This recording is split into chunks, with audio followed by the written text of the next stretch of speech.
Hello, Tyler. Hi there. Good to see you.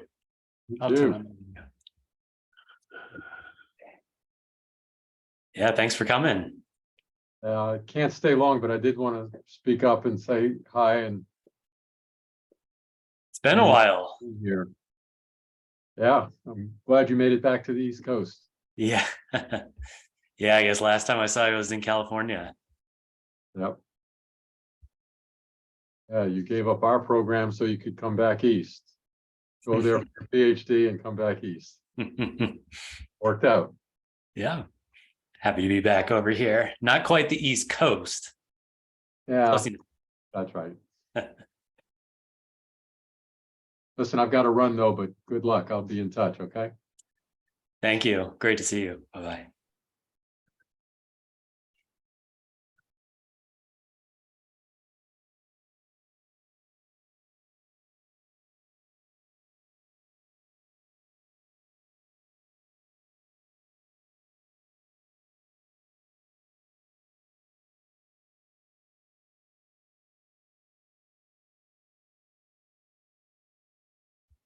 Chuck, you're muted.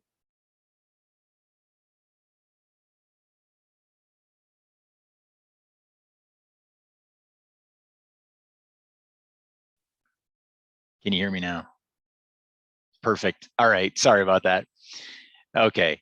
We'll go ahead and get started. My name is Chuck Roth, and this is welcome to the second member hour in our producer series. This one's titled Bourbon Production in Kentucky. So I'll be your host today. Tyler is going to be our speaker, Tyler Barzee. But to step back first as a background, member hours, ASAB member hours were started a year and a half ago as kind of a mechanism for our members and the public to learn, connect, and grow. Before we get started, a couple of ground rules.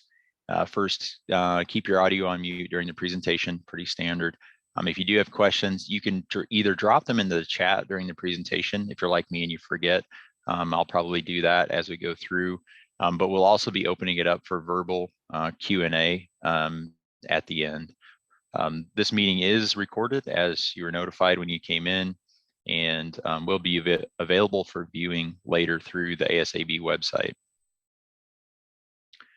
As an introduction, today we'll be hearing from Dr. Tyler Barzee. He is an assistant professor in the Department of Biosystems and Agricultural Engineering at the University of Kentucky, and is a faculty fellow of the James B. Beam Institute for Kentucky Spirits. His research focuses on bioprocess engineering, fermentation, techno-economic analysis, and life cycle assessment. He's interested in finding cost-effective ways to introduce the sustainability and circularity of fermentation and other distillery unit operations. His recent research projects have included bioconversions of bourbon distiller spent grains and water conservation during yeast fermentation. Tyler, thanks for joining us today, and please join me in welcoming Tyler, and I'll turn it over to you. Like I said, afterwards, we'll have a time for Q&A at the end. Okay, thank you, Chuck. That kind introduction. I'm going to get the screen sharing going. Then if you could just give me a thumbs up, maybe Chuck, I can see you still. Yeah, thumbs up. Excellent. All right, thank you. So it's great to be with you all today, and I'm really happy to present to ASABE for this. And so definitely this is the producer series, but I'm actually different from our previous speaker for the first member hour. I am not really a producer, but I work with the industry out here in Kentucky. So really going to be happy to present all this to you. So as Chuck said, I am an assistant professor in biosystems agricultural engineering, also a faculty fellow of the James Beam Institute for Kentucky Spirits, and I'll introduce you a little bit to what that is here at UK. And yeah, so with that, let's get started talking about producing bourbon in Kentucky. So how I have outlined this is I want to kind of give you a virtual distillery tour. So when I first came out here to Kentucky, I went on a bunch of these. I think in my first 2 weeks, I went to like 16 different distilleries just to learn about this whole industry out here. And I kind of want to deliver as much of that to you as I can here, terminology, but also how that production happens. And as we promised, this is going to include some holiday bourbon trivia for you. And then at the end, I'm going to introduce you to the Beam Institute and some really exciting things that are happening out here at UK. So just a little bit about me. So I have 3 degrees in biosystems engineering. I'm a fan of this field. I've always been in the food, bioprocess, fermentation, that part of it, rather than machinery and things like that. But love this field. Started at Clemson, came out to UC Davis for my graduate work and postdoc, and then found my way over to University of Kentucky. Started here just last year, and really excited to be back towards the East Coast and do some really exciting research and teaching out here in this area.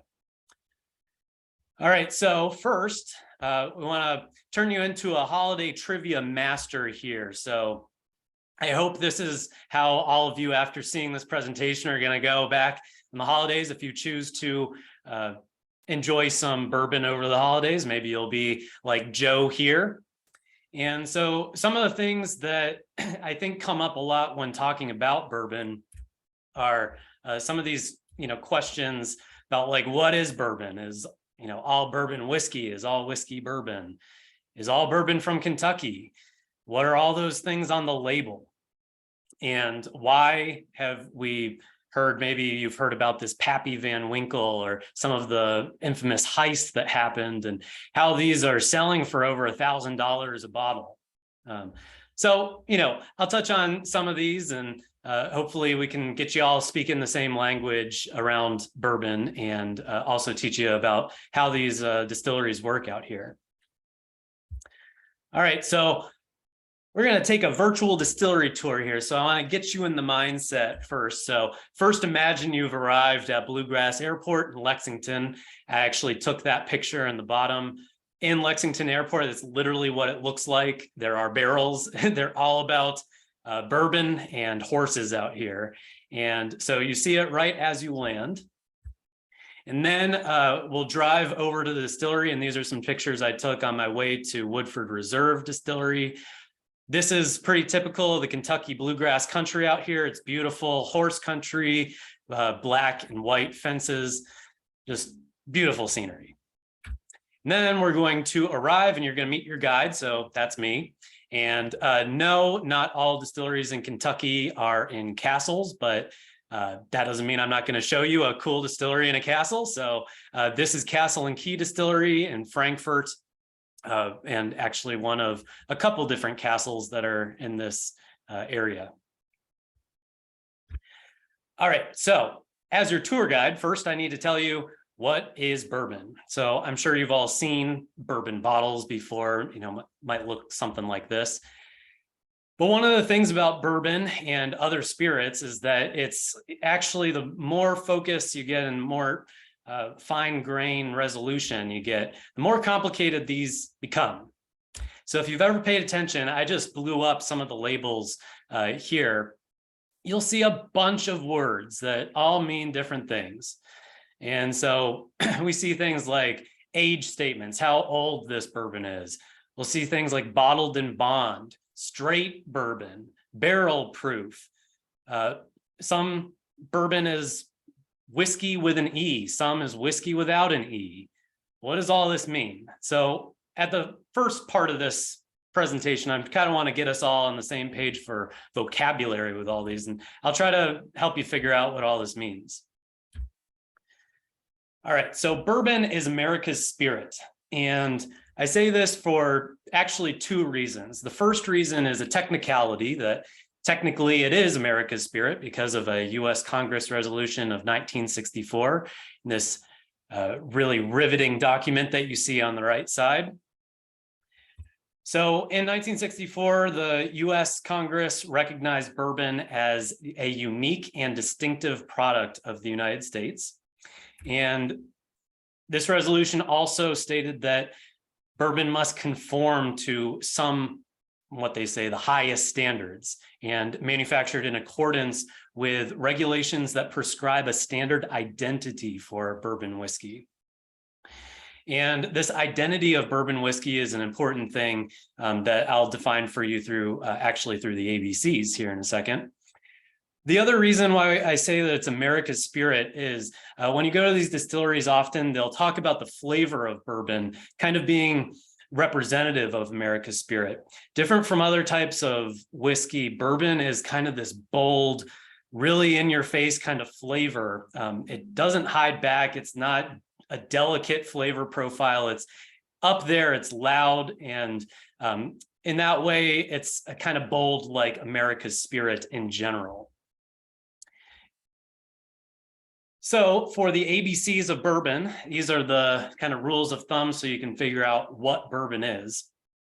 And these are technically written into the definition that, you know, Congress passed and elsewhere. But the first is A, that stands for America. So the first question of, is all bourbon made in Kentucky?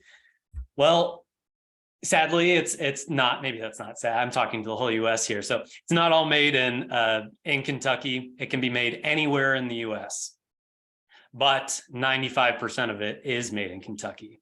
When you come to Kentucky, the distillers will tell you all these reasons why Kentucky is the best place: the climate, the limestone filtered water, and so forth.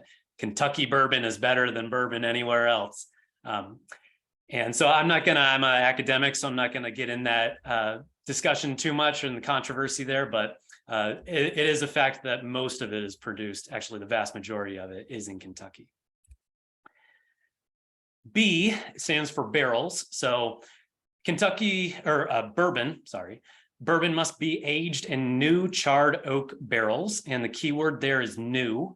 So after the first use, these barrels cannot really be used for, or it cannot be recycled for producing more bourbon. So every time you make a bourbon whiskey, you need to make this barrel and char the inside of it and use it for the first time.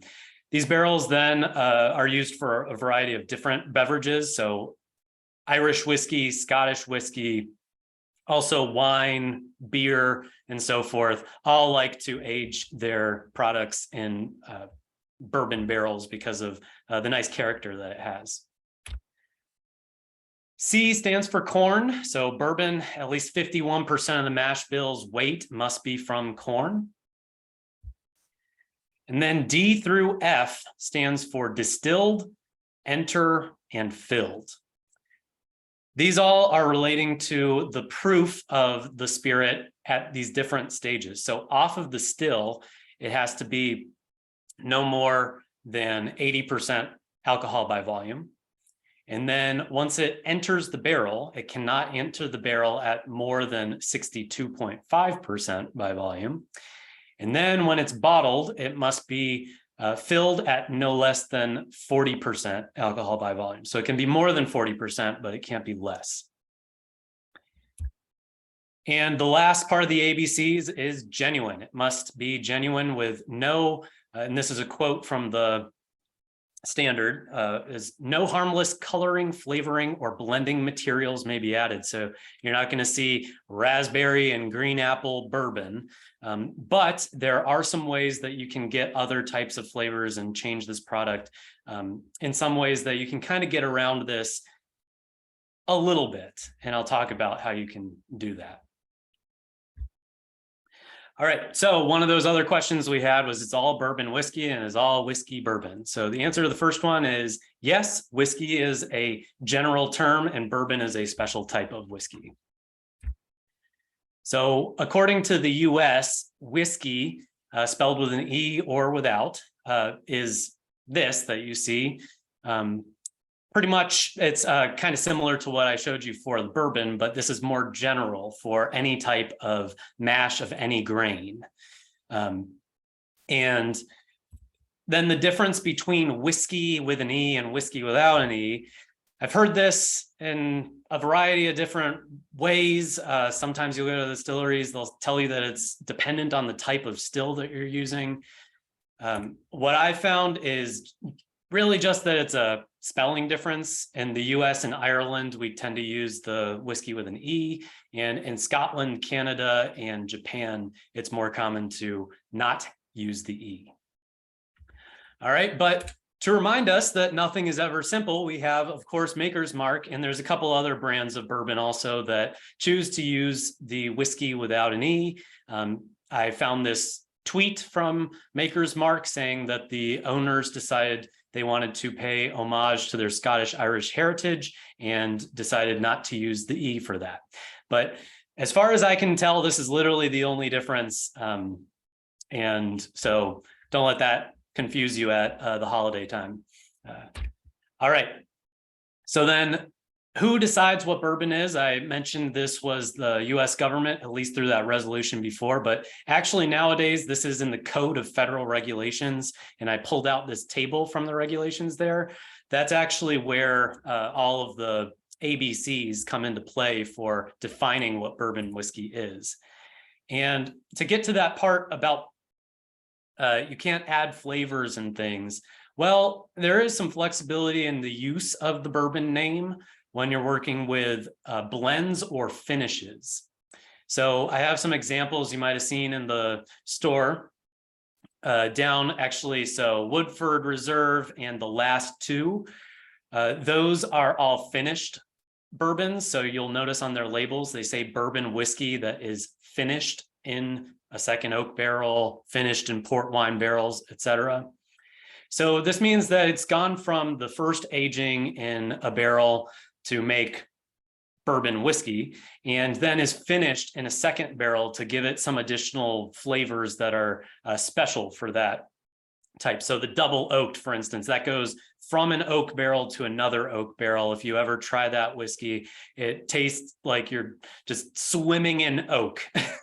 It's very bold. Blends, you can make blends where you put together different bourbons and blend them together. And so that's the second picture there is a blended bourbon whiskey. So it can still use the name bourbon whiskey, even though it has blends of bourbon that are kind of put in to this one bottle. All right, so other questions we get, how long does bourbon have to age? And in general, there is no specific age requirement for bourbon, but older is highly sought after. So I mentioned that Pappy Van Winkle earlier that's selling for over $1,000 per bottle. This is where age really comes into play, as well as some other things. But brands use the age of the spirit for several different strategies. The first of that being the word straight. So when you see Kentucky straight bourbon whiskey, that means something specific. The same with bottled in bond, or you might also see age statements. This Russell's Reserve down there has a 13 years. So that's 13 years that it spent in a barrel before it got to the bottle. And this is the Pappy or the Van Winkle branded age series line, going everywhere from 10 years to 23 years of age. And having a line like that is one strategy that brands will use to get quite a bit of value and special characteristics into a product. All right, so that first one right there, when you see straight whiskey, that is defined really as it's an age requirement for a minimum of 2 years. The second one that I mentioned there, bottled in bond, it's a little bit more complicated than straight. It's production according to standards of the Bottled in Bond Act of 1897, another really riveting document on the right if you want some great holiday reading. But in general, what Bottled in Bond says, it's got some age statements, so these must be at least 4 years old. They have other things in there relating to that it must be what's in the bottle. It says bottled in bond must be from the same distiller, the same distillery, in the same distilling season. Things like that all are a part of this standard. It used to be that bottled in bond would carry this little green stamp that you see in the bottom center, and It's not as popular nowadays. Now it usually says bottled in bond. And just a few other definitions before we end this is barrel proof and original proof, cask strength. These are all defined too when you see those. For barrel proof is one of the ones that's more common. So that one is where the bottle proof is no more than 2 degrees lower than the proof when the spirits are dumped from the barrels. So there's not a lot of dilution that's happening between the barrel and the bottle, generally what that's saying. And then a similar concept is original proof, original cask strength, or entry proof. And here you have a maker's mark cask strength label that they use. This means that the bottle is literally equal to the proof of the spirit when it was in the barrel. So there's no dilution that happens from the barrel to the bottled spirit. So these are kind of strong generally. So we see that Elijah Craig in the top, that's 60% alcohol by volume. The maker's mark there is 54.5%. So a little stronger than usual. And the last two definitions are single barrel and small batch. And these are really interesting because if you're interested in things like the Pappy Van Winkle line, well, the distillery where that comes from is Buffalo Trace, owned by Sazerac. And Buffalo Trace is also known for Blanton's. And so that is this special bottle that you see on the right-hand side. It's got a very unique bottle, as well as the cork up there has a little figurine of a horse and a jockey. And so this, as I understand it from Buffalo Trace's tours, is the first single barrel branded bourbon. And the single barrel is not a specifically regulated term like bourbon whiskey and others.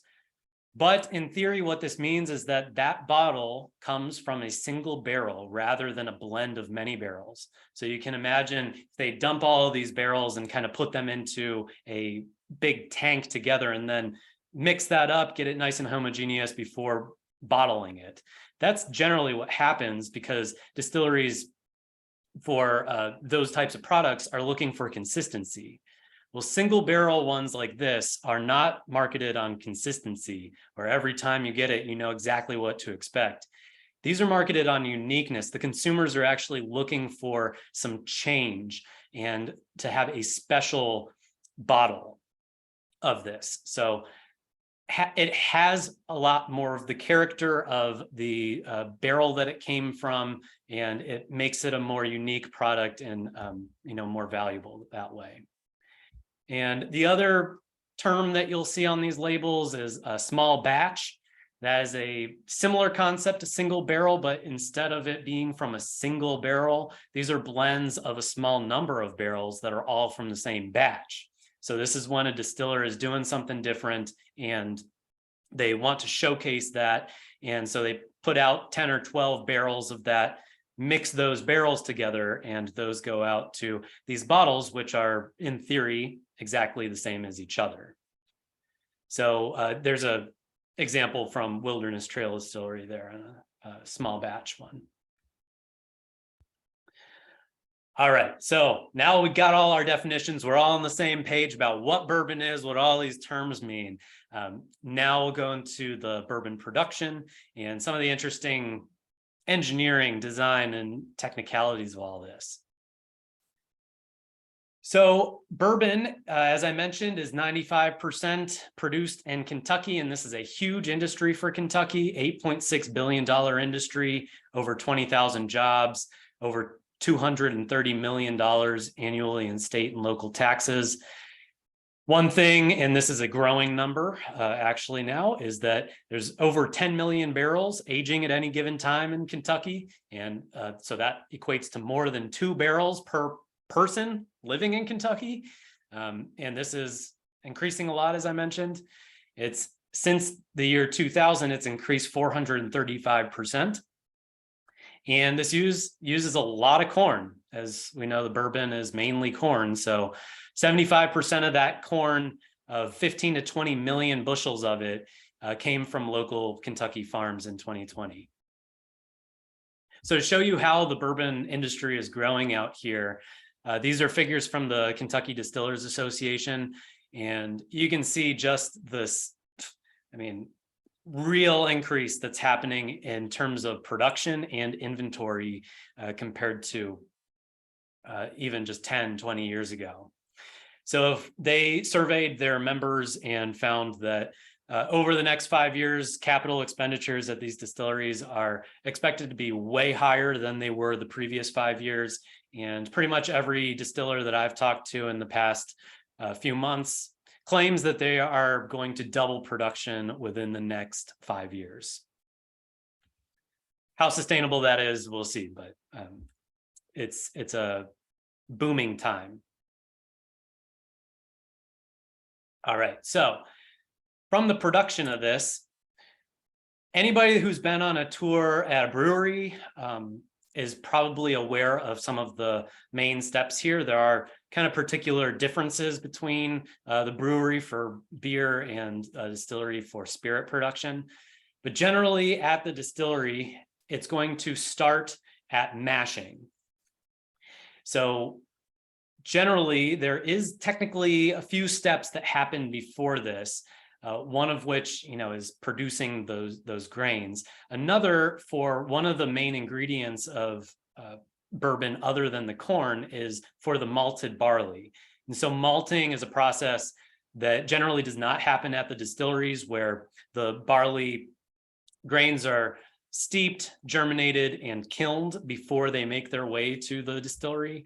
And that's to basically build up a bunch of enzymes in that material that help with this mashing process. And so after mashing, go to fermentation. That's where our friends, the yeast, that's going to generally be Saccharomyces cerevisiae, is eating the sugars liberated from mashing and producing the main product here being ethanol, but there's other things that the yeast is producing, one of which is CO2, but also other flavors and esters that can deliver a lot of value to this product in the end too. After fermentation, it's going to go to distillation. So this is a main way that the distillery is differing from a brewery, if you've ever been in a brewery. And then maturation and bottling is going to be the next part. All right, so I'll go through all 4 of these, and I tried to pepper in a bunch of pictures that I've taken of my own from these distilleries and reference to you where they are in the state. So in a more technical way to look at this overview of bourbon production, I took this picture at Buffalo Trace Distillery in Frankfurt. It's a process diagram. Starting from the left and going to the bottom right is kind of generally how this flows. And so you can see how all of the corn, malt, rye, could be wheat in there as well. And it gets put through, weighed, put into cookers, cooled, fermented, distilled, and loaded into these barrels. And so this diagram goes from basically mashing to aging and does not include bottling. So mashing, as I mentioned, the purpose of mashing is really to get fermentable sugars to these yeast. So we're basically producing food for the yeast to eat. And what this looks like in the distillery is a big vessel that you can cook this stuff in. So in the top right, that's from Woodford Reserve, a big cooker. You can see the diagram of what this cooker looks like. It's basically something to heat up the water and agitate the liquid around and vent off steam and anything else. So what happens here is that they cook milled grains and malt in water, and the temperature is carefully and strategically controlled along with the grain and enzyme addition to, depending on the distillery you go to, they're going to do things a little differently here, depending on the material that they're adding in, the enzymes they're adding in. And so they're going to be really specific over how this ramps up so that they know that they're adding the grain at the right time, they're adding the enzymes at the right time, and so forth. So a bourbon mash bill is technically generally what you'll see in those three bolded lines there. Corn, even though it has to be more than 51%, generally for bourbon, you're going to see that be anywhere between 60 and 80%. They like to use a lot of corn. That's the main starch. That's the driver of the ethanol production, is the corn.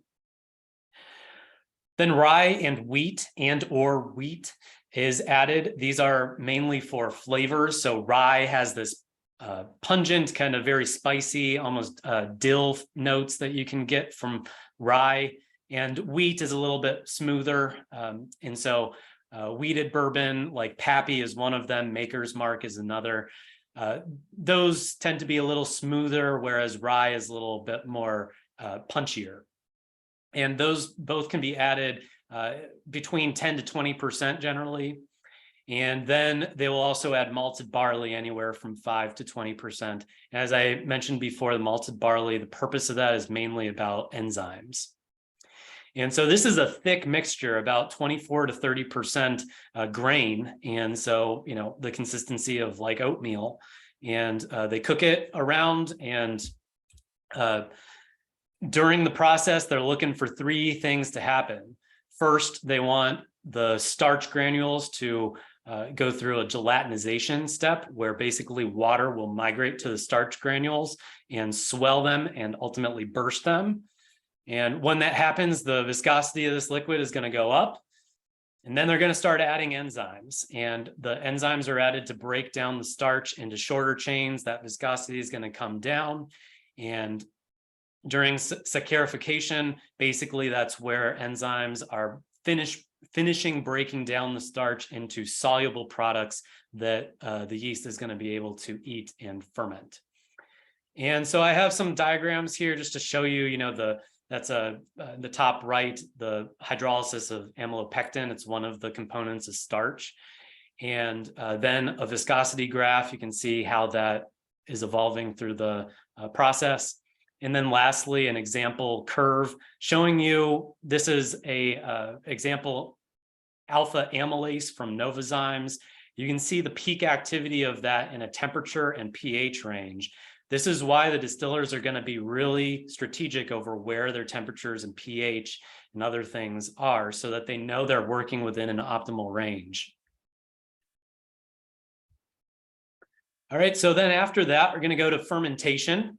And so this is where basically we're using these yeast, heat those up, and ferment them into ethanol, CO2, and other valuable components. So the process for this is you're going to first cool down that mash and then transfer it into a fermenter, and then pitch the yeast into this. And so one way that this process might be a little different from things that you've seen in breweries is the types of fermenters here. So I've got two examples for you. The top one is a traditional cypress wood fermenter at Woodford Reserve, and the bottom one is a modern stainless steel fermenter. But one thing you'll notice is that both of them are open topped. And so that's not generally what happens in a brewery. And it's an interesting thing, but the distilling industry in Kentucky does have both open and closed top. It just so happens that I see more open than I do closed, but I haven't surveyed that. But so while this is going, you can see the yeast bubbling away in that top right picture. Really happy yeast. If you hold your hand over this, you will feel the heat coming from their metabolism. And because there's so much heat being generated, actually these fermenters are usually cooled to counteract that metabolic heat generation. And that's using a process like this. It can be a jacket around that vessel. Sometimes in old ones, you'll see coils inside of the fermenter, a little bit harder to clean there, but generally the heat, even though the yeast like to be a little bit warmer than, you know, comfortable room temperature to us, they need to be cooled down rather than heated up for this. All right, and so then we go from fermentation over to distillation. And so distillation, the purpose of this is to recover and concentrate mainly the ethanol that's been produced by fermentation. And the process of this is in theory, kind of simple, that you're heating the liquid, we'll call that beer, from fermentation, either in batches or in a continuous process to produce ethanol-enriched vapor. And then we're going to condense that vapor and recover the spirit at the end. And I have examples here of two different types of stills. So the one in the center, again, from Woodford Reserve, and this is generally pretty common for Scotch as well. It's a more traditional way to produce this spirit. Is in a batch pot still, and you see this beautiful copper in a very distinct shape to that. And then what you see mainly in Kentucky distilleries is a modern continuous column still that is instead this, really tall column that has plates going up, and I'll talk about how that works. For the batch still, or the pot still, I have a diagram here. You can see how this works. It's basically that bottom portion of it is a basin that has steam coils in it, heats it up. They move up this, or the vapor moves up the neck and then goes around this gooseneck portion that's specifically designed for reflux there. And then it goes into a condenser at the end. And generally, they will have one pot still to get what they call low wines, and then another to get what they call high wines. And so they use two pot stills generally in series with each other to kind of up that ethanol percentage.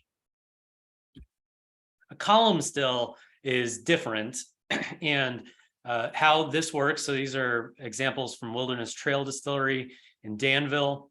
So they take beer from fermentation, and they deliver it towards the top of this column, and the liquids flow down and steam and vapor rises up. Inside of the column are a bunch of plates like what you can see in that left picture. They're perforated plates, and they have a portion that allows liquid to flow through and down, and then actually it will follow kind of a serpentine pathway along the plates as you move towards the bottom of the still. Meanwhile, the vapor is bubbling up through those perforations and goes up to the top where it is rectified, and then usually will pass into a doubler. And so the doubler in this image is, maybe I can show you over here. So it's what this is right here. And so that's where they're going to transfer their low wines into high wines. So in graphical form, this is what it looks like. So they'll start maybe about 20 proof for that distiller's beer, goes into the column, goes up to 125 proof. They could stop right here, right? And that would be suitable to be barreled. But instead, they want to get the most bang for their buck, and so they put it into a doubler to up that proof up to about 140 proof, and then proof it down with Kentucky limestone filtered water before it goes into a barrel. So here's another picture from, this is courtesy of Dr. Brad Barron at UK, of just putting in perspective how tall these column stills are. They're something to see when you come out here to visit the distilleries. It's pretty impressive. All right, so once we're off of the still, then we're going to go to maturation. And when you are driving around in Kentucky, you will see a bunch of buildings that look like these pictures. So they're just dotting along the landscape around here. And they have a distinctive look. These are called rack houses, or sometimes you'll hear them called rick houses. And in that bottom right picture, you can see how these are just totally loaded from top to bottom with racks that hold barrels. And these are impressive to stand within, and they smell amazing. And interestingly, they are not usually extensively climate controlled. So these change with the weather, also the location inside of the house, the time of the year. These are all factors. So if you put a rack house from Kentucky somewhere else in the US, you'll potentially get a different spirit. And also, you can make that same case for Kentucky spirits versus like Scottish whiskey. So different environments and kind of an interesting environment for the chemistry that's happening. And there's a lot going on in these. So the design of the rack house is a big business out here, and more they're kind of trying to get the science around this to how they can be designed to deliver desired characteristics to the spirit. And so I want to show you this picture in the top right from Maker's Mark 46 limestone aging cellar. I took that picture. If you look in the very back of that picture, you see a big limestone wall. This is kind of built inside of a cave. And the reason for that is that Maker's Mark 46 is a finished bourbon, and instead of putting it into another barrel, they actually put staves that are very specially treated. So staves are what make up a barrel, the wood pieces. They put those into almost like tea bags into the spirit after it's done a primary aging. And they were finding, as I've read, that if they put these barrels into a normal rack house, it would get too hot and the flavor of this spirit would get too intense. And so they decided they needed a cooler environment. And so they built this aging cellar that stays a little cooler and more constant in temperature than their rack houses do. So you can just see this is a really dynamic, interesting process. The spirit kind of migrates into the wood during certain seasons and then back out of the wood. So it's kind of breathing in and out of the wood over time. And there's actually a lot of research in the Beam Institute here at UK to figure out how that works. Another thing that you'll hear about a lot when talking about maturation and aging is the angel's share. So this is the spirit volume that's lost to the heavens, to the lucky angels during aging. And this can account for as much as 5% loss per year. It's less in more moderate climates like in Scotland, but in Kentucky, something like that. And this contributes to the high value of the heavily aged products. So I was talking about Pappy earlier, 23 years. So I have a picture here showing you the entry, 4 years, 9 years, and 18 years. For 23-year-old whiskey, it's not uncommon that they will open up that barrel and there will be nothing left. So this happens, and it's one of the things that makes heavily aged things of very high value and rarity. So, of course, after you have made the spirit, gone through the barrels, we've dumped it and bottled it, it's not the end of the story, right? And this is where I really want to talk about just briefly with you all about the circular bioeconomy opportunity here. So the stillage, similar to the corn ethanol industry in the Midwest and elsewhere, this is a problem for Kentucky, and it's a growing problem because of the industry expanding over the years. So what this is leftover liquids and solids from the still bottoms. There's about 1 billion gallons of that produced in Kentucky each year, and it's expected to double in the next 5 years. It's about 90% water, and it has a high nitrogen content, 4 to 5% on a dry basis there. So this is typically fed to cattle, and a distillery of average size will be paying thousands of dollars each day to have trucks come and just get rid of the stillage for them, and they generally give it away for free. Large distilleries may and do have dry houses where they dry this down so that they can transport it farther, but that's not as much of an option for the smaller distilleries. And so as we have this expansion of distilleries in Kentucky, along with a contraction of the cattle farming in Kentucky, really looking for new solutions for this material, can deal with this more sustainably. So a few examples of things that are being done around the stillage. The first one I want to talk about was the winner of the reverse pitch competition in Kentucky last year, Bioproducts LLC. So this is a company based out of Louisville, I believe, that makes a sugar substitute, xylose, from the stillage. And they also make an activated carbon and biocoal product. I believe it's a hydrothermal liquefaction type of process.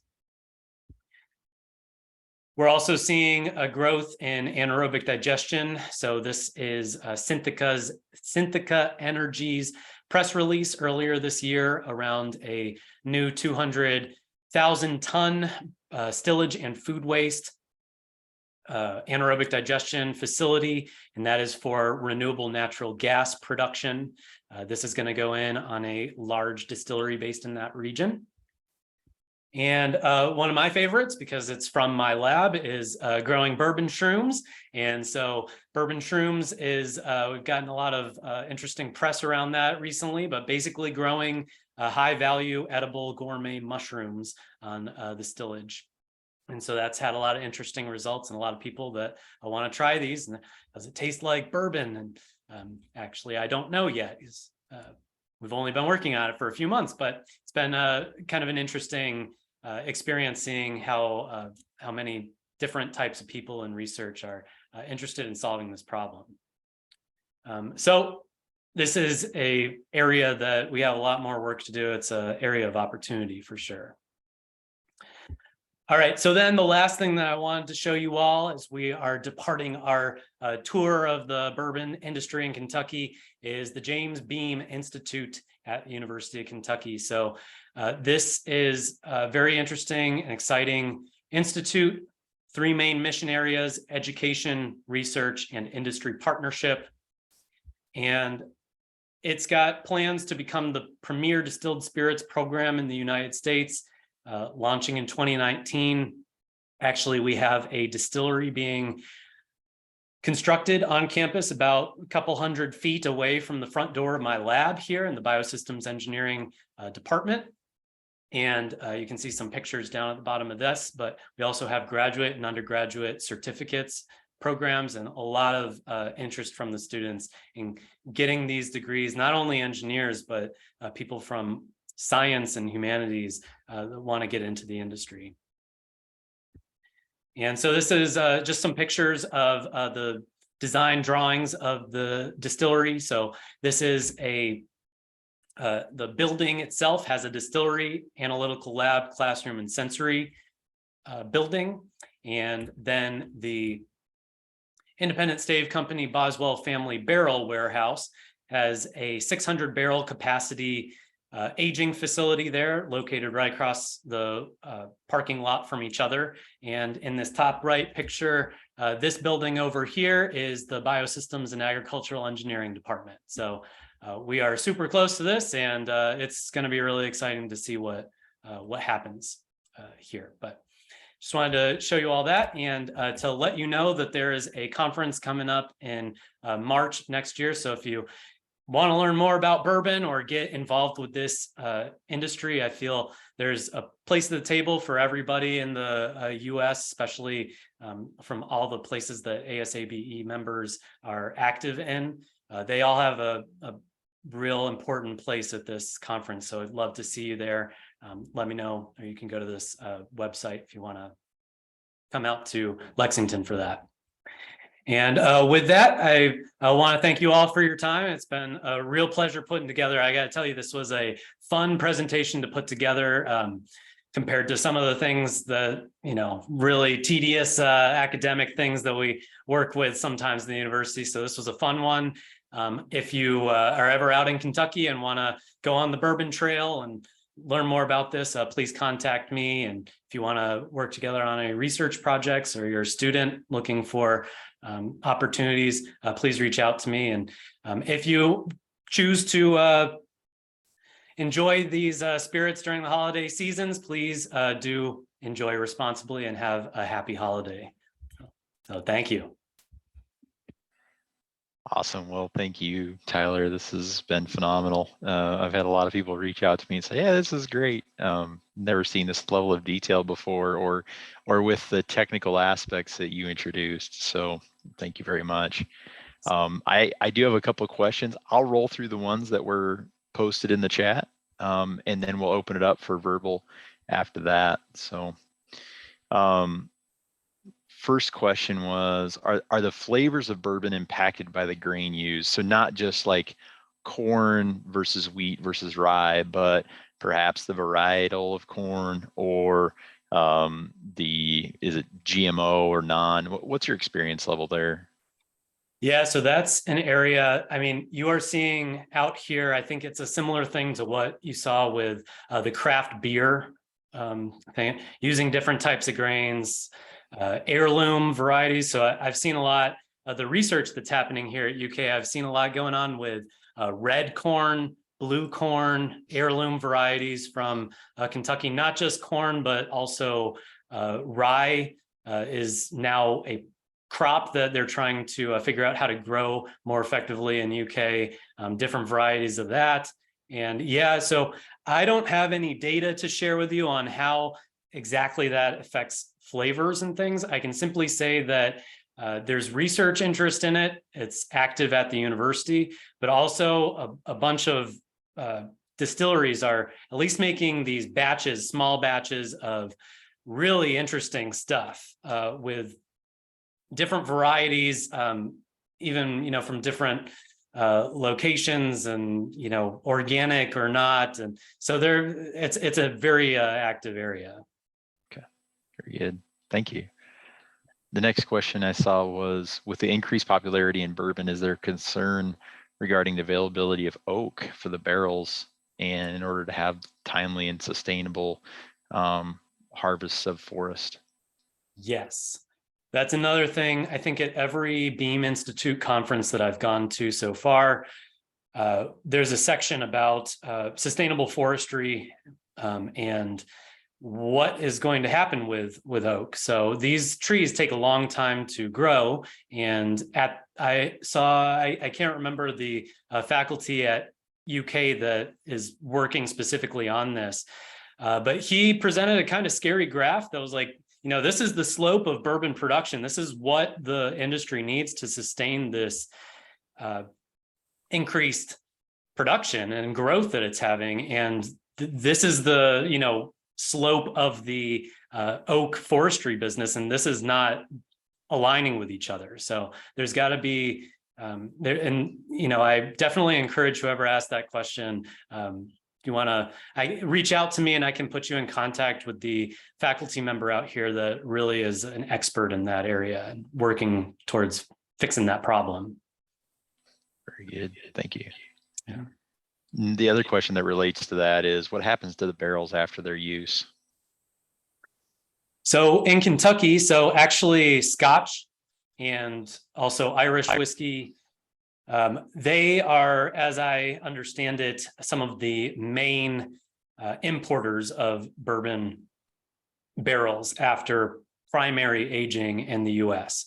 So they love the bourbon barrels because bourbon has, during its primary aging process, it's kind of taken out a lot of the real, as I said, the boldness of the bourbon product and so forth. Well, Scotch, if you've had Scotch before, it's more delicate. It wants to, balance the flavors a bit differently than in bourbon. And so having a secondary barrel for Scotch is actually what they tend to desire. They don't want a new charred oak barrel. They want an old one. So that's a main market. Also, wineries, breweries that are, aging the products and, making their fancy stouts aged in bourbon barrels and so forth. That's also a market for it.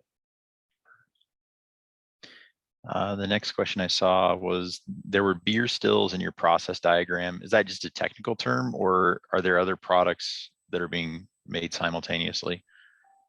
No, so beer stills, beer is the term that's used. It's confusing, but after the fermentation, so fermented mash is called beer in the industry. And so they call the stills beer stills, basically because it has ethanol in it. Similar to beer, it's not beer that you're going to be drinking. This is 10% solids. It's a real diversion from what you see in breweries. You mentioned, or you can see, I did not mention a lautering step, a solid liquid separation step before distillation or even before fermentation. In a brewery, you're always going to do the mashing, and then they always remove the solids before they pitch the yeast and do the fermentation. That's not the case at all in bourbon distilleries. They keep that, all the grain is, kept together even through the still. And so these stills get, just covered in, you're putting oatmeal through a still, it's kind of wild to me. But that's what it happens. So it's just a terminology for beer. You don't want to drink that though. You could. Okay. Next question is, how does the flash cooler work? So as I understand, it's just a, basically very low residence time goes through the cooler to cool it down enough before it gets into the fermentation vessel.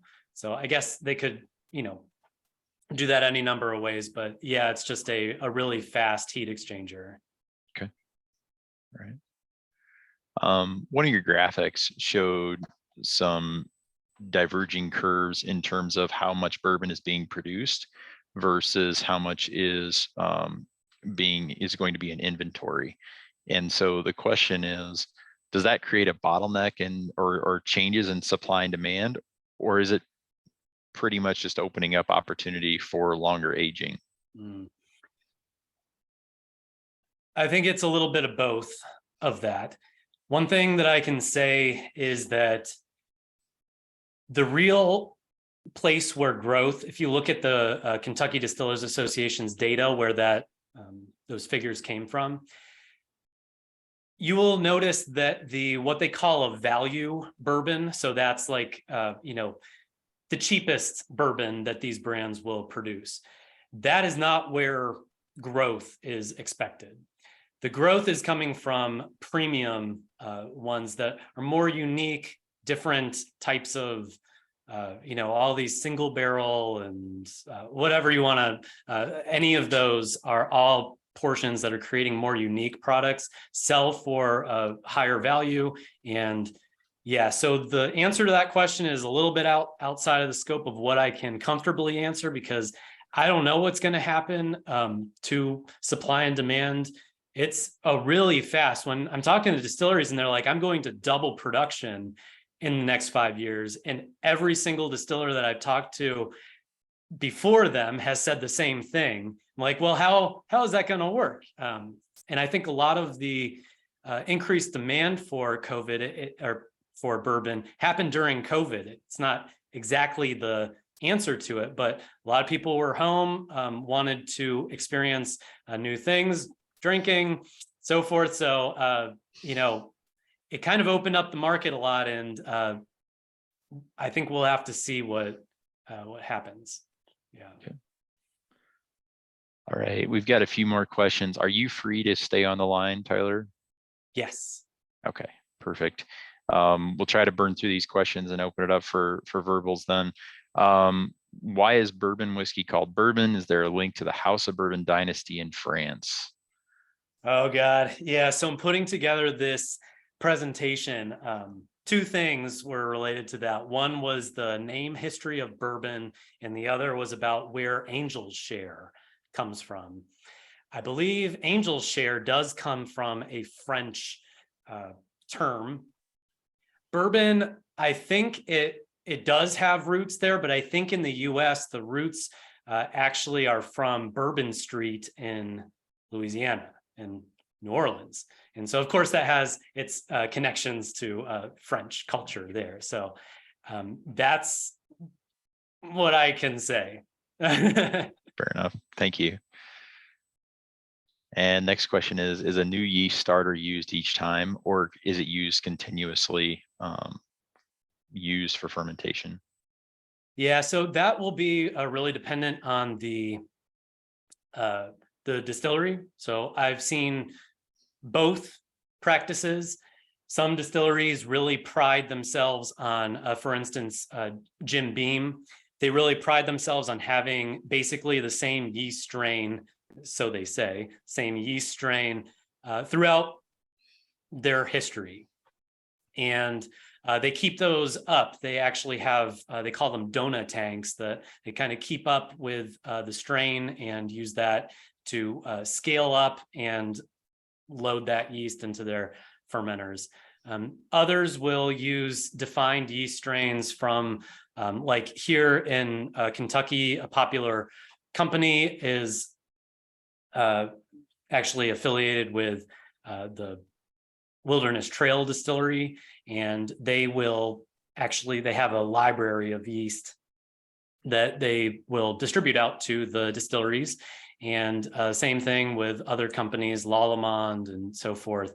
You can buy these yeast strains in dry form, activate them, and load them that way. So it's a little, and whoever asked this question might be a little bit thinking of Tennessee whiskey that uses a sour mash process, and that would be a little fundamentally different here than generally what happens with bourbon. But yeah, so the answer is that it's a little bit of both. You can do it either way. Some more questions are pouring in here. So from Noah, I've heard that Buffalo Trace tributes some of its flavor to dumping the bourbon onto a limestone floor before bottling. How easy is the flavor profile impacted? Can you comment on that? I don't know. So yeah, that's an area, and with the Kentucky limestone and the filtered water. I mean, I live here in Kentucky. I think we have excellent water. But as far as being able to comment on how much impact that has, especially over such a short time period of contact, short surface area of actual contact there, I don't think I can say without getting in trouble. Fair enough. Is there any concern with contamination of the yeast strain with the open top vessels? Yeah, so that's been a really interesting part. And that's one of the things this company that I mentioned earlier, Firm Solutions, I don't know if I might have failed to mention him. They're affiliated with, or the same distiller actually from Wilderness Trail. He has a PhD from UK and then went out to run a distillery and also has Firm Solutions. They go out and isolate yeast and other bacterial strains and things that are found here. I think over time, we're starting to appreciate more of what that ecosystem is really like, especially in these open top fermenters. They do a good job of cleaning the fermenters and all of that in general, but still, there's no way that it's just that one organism, right? And so that is something I think that in the research space is becoming very interesting. And what is the consortium, the microbiome of fermentation, if you will, and how that is impacting not just the ethanol production, but other compounds. Specifically, maybe you think about these things like the esters, fruity esters that give them, those banana notes and apple and so forth. So yeah, it definitely happens. Okay. Yeah, interesting. I think, yeah. Okay. Is it common to monitor loss of bourbon during aging? And if yes, how is that accomplished? I don't know actually the answer to how it would be specifically monitored they definitely, so what I can say is that they take random samples of the bottles. The distiller will go through, open up the bung and take samples to taste. It doesn't really seem far-fetched to me that they would also take a measurement of where the height in that barrel was. I don't really think that it happens on a individual barrel basis for these thousands of barrels that they have, but at least they're doing it on a sample maybe in different parts of the rack house, and they can actually move these through the rack house. If they're seeing this is losing too much volume too quickly, they might move it more into the center of the rack house where it'll get cooler and more consistent temperature. So I don't know exactly what the frequency of that is, but they do monitor these over the course of the aging. Okay. There's some commentary around the the history of the term bourbon, Bourbon County, and some historical French connections there. I don't think there's a question there, but there is one left here at the bottom. Is there a safety concern with an open top fermenter? In other words, CO2 or like ethanol enriched environment indoors?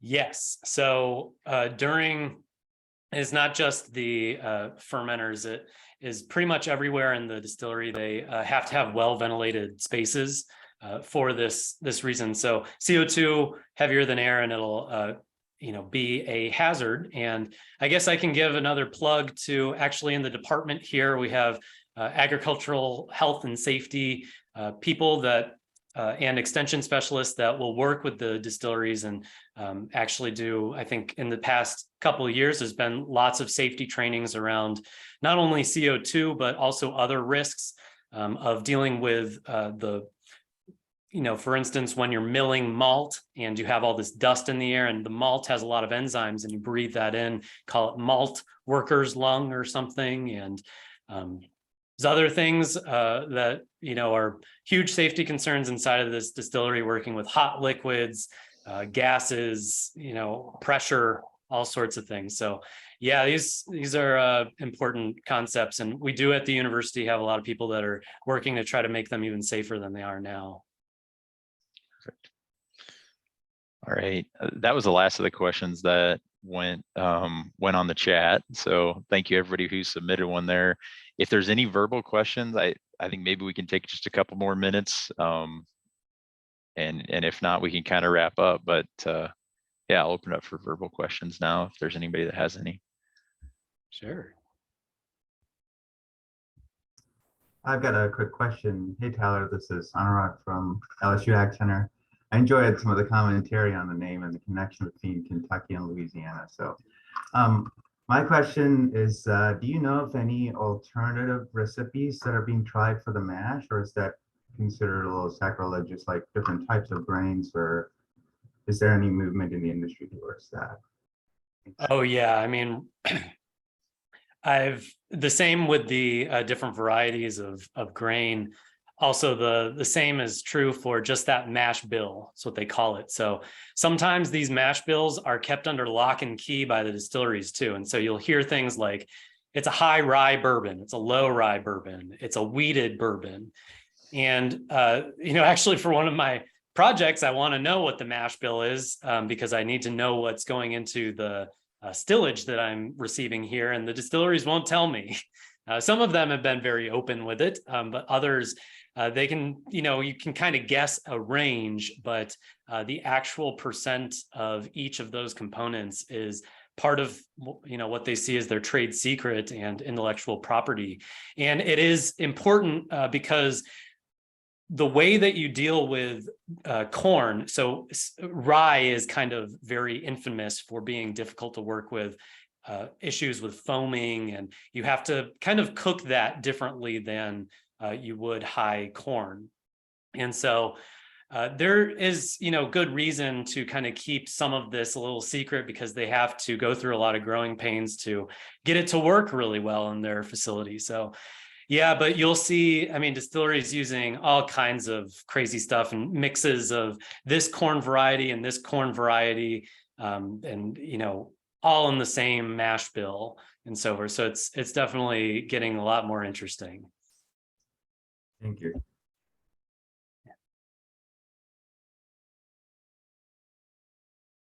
I noticed a comment here from Thor Stefan about the black yeast. So yes, this is interesting. Something I was thinking about mentioning in the presentation, but I didn't. So that's another thing. When you're driving around in Kentucky, you will notice that not only the buildings, but also trees and road signs and things are black.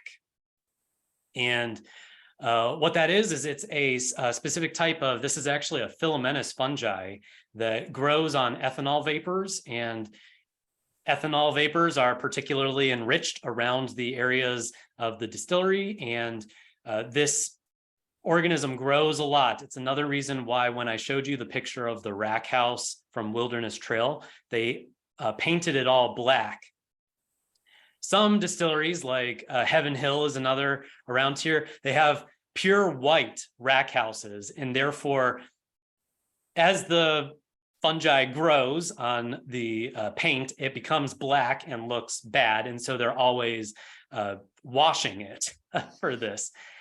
Back when Prohibition was going on and you really couldn't be doing distilling for anything other than medicinal, which actually Buffalo Trace was doing medicinal alcohol during that time.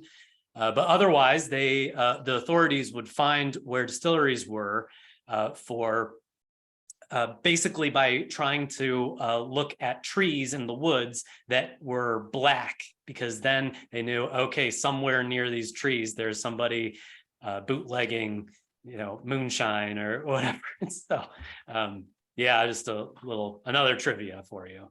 But yeah, it is a thing that happens, this black mold. So it's caused by distilling in the area, not influencing what's going on in the distilling. Is that correct? That's correct. Or Yeah, the fermenting. Okay. It's feeding on it's not used in the process. As far as I'm aware, it's not a thing that is desired by the distilleries for any part of the process. It just happens to be everywhere around. And so when you go to these places, you'll see it. And it's a little bit of a secret sometimes. The tour guides don't want to tell you what it is. It's just they'll say different words. I forgot the terminology they use, but basically to not say mold. But yeah, it is. It's around and a potential. So one thing that needs to be looked into around health safety is if this, especially in the rack houses and workers that are working in there for long periods of time, does this have any health impacts? Sure. Perfect. Well, thank you very much. I think we'll probably cut it off there. I'm sure Tyler would be happy to entertain more questions later or via email if somebody is so inclined. Otherwise, we'll kind of go ahead and wrap up here. So first, thanks everybody for your participation, and special thanks to Professor Barzee, ASABE staff, specifically Sarah Rodriguez, that helps me set these up, and a lot of others that help make these member hours a reality. So as I mentioned earlier, this is the second in our series with our focus on how to produce, I call it how to produce X and Y, so bourbon in Kentucky. Our next session is going to be how to produce milk in Wisconsin with Brian Hunick, and he's a farmer and or a dairyman and an agricultural engineer. And we're going to host that on January 11th, which just so happens to be National Milk Day. So that's Wednesday, January 11th at noon. So keep an eye out for that upcoming ASABE member hour. And with that, again, just a special thanks to Professor Barzee for the presentation and just going into a lot of detail that we don't get to see on a normal distillery tour, and a little bit of the more of the science that I know many of us are interested in. So just thanks again. Thanks for everybody who attended, and we'll see you all on January 11th at the next member hour. Thank you. Happy holidays, everyone.